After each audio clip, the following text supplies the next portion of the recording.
বিপর্যয় কাটিয়ে trial run Sealdah এসপ্ল্যানেডের মধ্যে trial run east west metro করিডোরের গ্রিন লাইনে ট্রায়াল রান হলো আজ।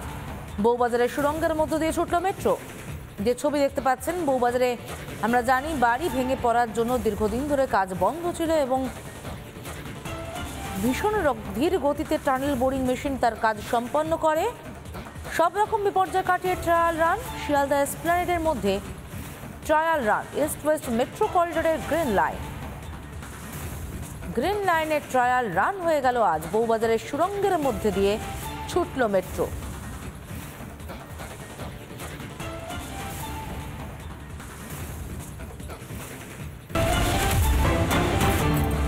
এই মুহূর্তে যে বড় খবরে নজর রাখতে হচ্ছে, প্রাথমিক নিয়োগের দাবিতে বিক্ষোভ। এপিসি ভবনের সামনে বিক্ষোভ। চাকরি প্রার্থীদের এখনো নিয়োগপত্র পাননি 301 জন। নিয়োগ না পেয়ে পথে চাকরির প্রার্থীরা। এই মুহূর্তে যে খবরে নজর রাখতে হচ্ছে, এপিসি ভবন, সেই এপিসি ভবনের সামনে বিক্ষোভ দেখাচ্ছেন চাকরি প্রার্থীরা। এই মুহূর্তে সেই ছবি ফার্স্ট অন রিপাবলিক বাংলায়। আরো বিস্তারিত জানাবো আমাদের সঙ্গে রয়েছেন আমাদের প্রতিনিধি আনন্দমোহন। এই মুহূর্তে চাকরি প্রার্থীরা তারা ঠিক কি বলছেন, কবে নিয়োগপত্র পাওয়া যাবে, কি বলছেন এপিসি ভবনের আধিকারিকেরা?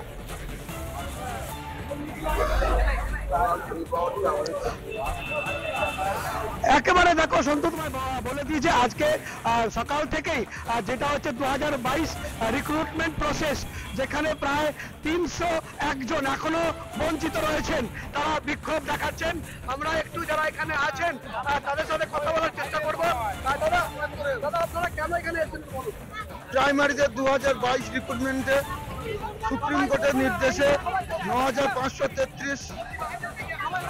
9533 মেরিট লিস্ট প্রকাশ হয়। তাতে এখনো 301 জনের রিক্রুটমেন্ট বাদ দিয়েছে। দীর্ঘ 11 মাস আমরা ভুগছি। পর্ষদে আসে, পর্ষদ সমানে বলে এই দিচ্ছি এই দেখছি করে আমাদের বাহানো করে ঘোরাচ্ছে। আজ আমাদের 301 জনের নিয়োগ দেয়নি। মাননীয় মুখ্যমন্ত্রীর কাছে আমরা হাত জোর করে বলবো যাতে 301 জনের শুরু হওয়ার ব্যবস্থা করা হয় এবং জয়েন্ট লেটার দেওয়া হয়। আমরা দেখতে পাচ্ছি প্রচুর লোক আছে। যদি আপনাদের বক্তব্যটা, আমাদের মেয়াদ প্রায় 1 বছর ধরে শেষ হতে চললো। পর্ষদ আজ আসবো, কাল নোটিশ দেবো করে 1 বছর হতে চললো, এখনো পর্যন্ত কোনো নোটিশ দিচ্ছে না। 301 জনের আমরা বাকি আছি। আমাদের চাই আমাদের দ্রুত 301 জনের জন্য নিয়োগটা দেওয়া হোক। কি বলবেন আপনাদেরকে পথে আসতে? আমাদের পথে আসতে এই দিন আমরা কোনদিন কাম্য ছিল না আমাদের কাছে।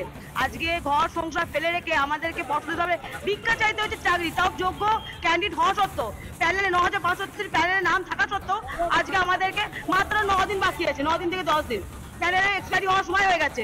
আর আমাদের এখন পর্ষদ থেকে বলা হচ্ছে যে আমাদের কোনো সিট নেই। এই গন্ডগোলের জন্য আমরা কেন সাফার করবো? আমরা তো সাফার করার জন্য আসিনি। আমরা পরীক্ষা দিয়েছি, ইন্টারভিউ দিয়েছি, প্যানেলে নাম এসছে।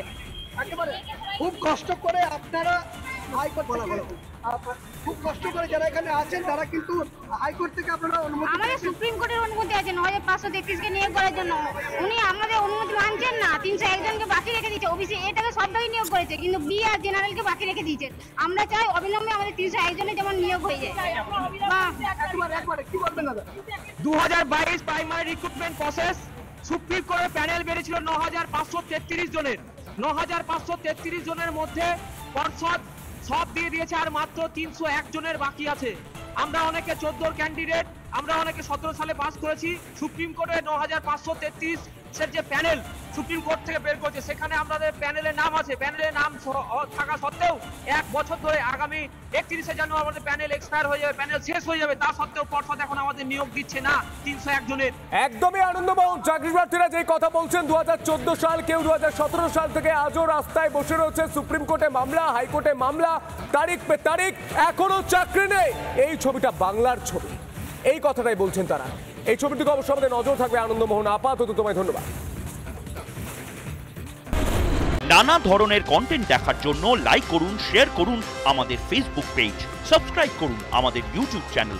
পাশাপাশি অন্যান্য ব্রেকিং নিউজের জন্য অবশ্যই চোখ রাখুন রিপাবলিক বাংলায়।